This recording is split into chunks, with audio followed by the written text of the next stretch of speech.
শত শত বছর আগের এক শহর, যার বাসিন্দারা হারিয়ে গেছে, কণ্ঠস্বর থেমে গেছে, কিন্তু ইট পাথরের শরীরে আজও জমে আছে সময়ের গল্প। ঢাকার খুব কাছেই এমনই এক নীরব নগর দাঁড়িয়ে আছে, ইতিহাসের সাক্ষী হয়ে। সোনারগাঁয়ের রহস্যময় পানাম নগর, যার ইটের পরতে পরতে জমে আছে সমৃদ্ধি ও প্রসিদ্ধতার জানা অজানা সব গল্প।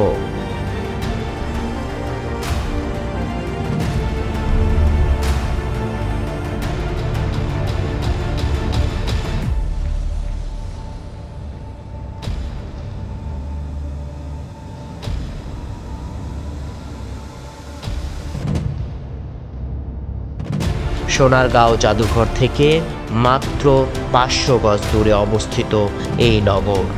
অটোতে মাত্র 10 টাকা ভাড়া দিয়ে আপনিও যেতে পারবেন সেই ঐতিহাসিক পানাম নগরে।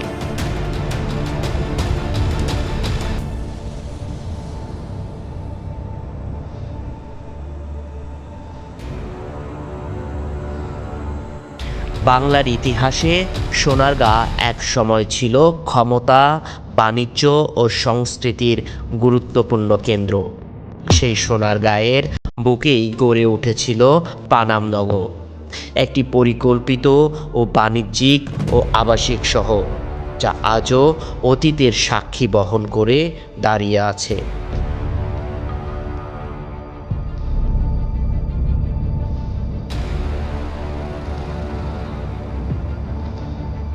পানাম নগরের গোড়াপত্তন হয়েছিল মূলত 18 শতকের শেষ ভাগ থেকে 19 শতকের শুরুতে, যদিও এর আশেপাশের সোনারগাঁ অঞ্চল আরও প্রাচীন ও সুলতানি এবং মোঘল আমলে বাংলার রাজধানী হিসাবে পরিচিত।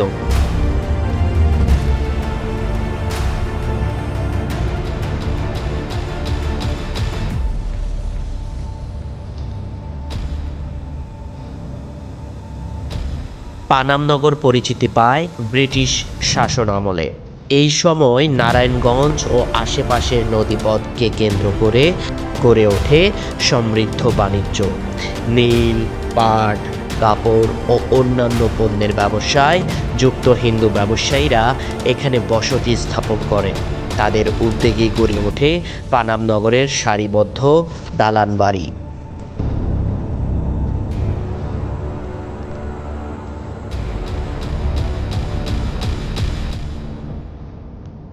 বাণিজ্যের শহর পানাম নগর শুধু আবাসিক এলাকা ছিল না, এটি ছিল একটি বাণিজ্যিক কেন্দ্রস্থল। নগরের সামনের খাল ও নদীপথ দিয়ে পণ্য নৌকায় করে আনা নেওয়া হতো। ব্যবসায়ীরা এখান থেকে কলকাতা ও অন্যান্য অঞ্চলে বাণিজ্য পরিচালনা করতেন।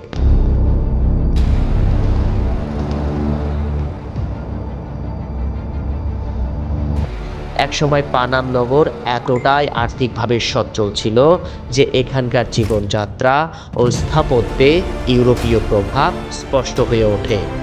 পানাম নগরের সবচেয়ে আকর্ষণীয় দিক এর স্থাপত্য। প্রায় 50টিরও বেশি ভবন আজও দাঁড়িয়ে আছে দুই পাশে সারিবদ্ধভাবে। প্রতিটি বাড়ি ছিল আলাদা নকশায় তৈরি, যা মালিকের সামাজিক অবস্থান, রুচির পরিচয় বহন করত। বড় দরজা, উঁচু ছাদ, প্রশস্ত উঠান, সব মিলিয়ে পানাম নগর ছিল এক অভিজাত নগর।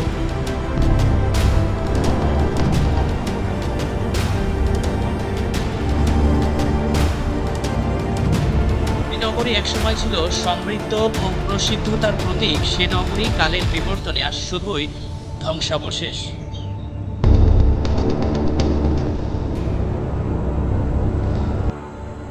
সময় কখনো থেমে থাকে না। 19 শতকের শেষ দিকে নদীপথের গুরুত্ব কমে যাওয়া, বাণিজ্যের কেন্দ্র স্থানান্তর এবং সাময়িক উত্তেজনার প্রভাবে পানাম নগরের জীবন ধীরে ধীরে স্তব্ধ হতে শুরু করে। শত শত বছর পেরিয়ে গেলেও পানাম নগর আজও দাঁড়িয়ে আছে ইতিহাসের সাক্ষী এবং প্রহরী হয়ে।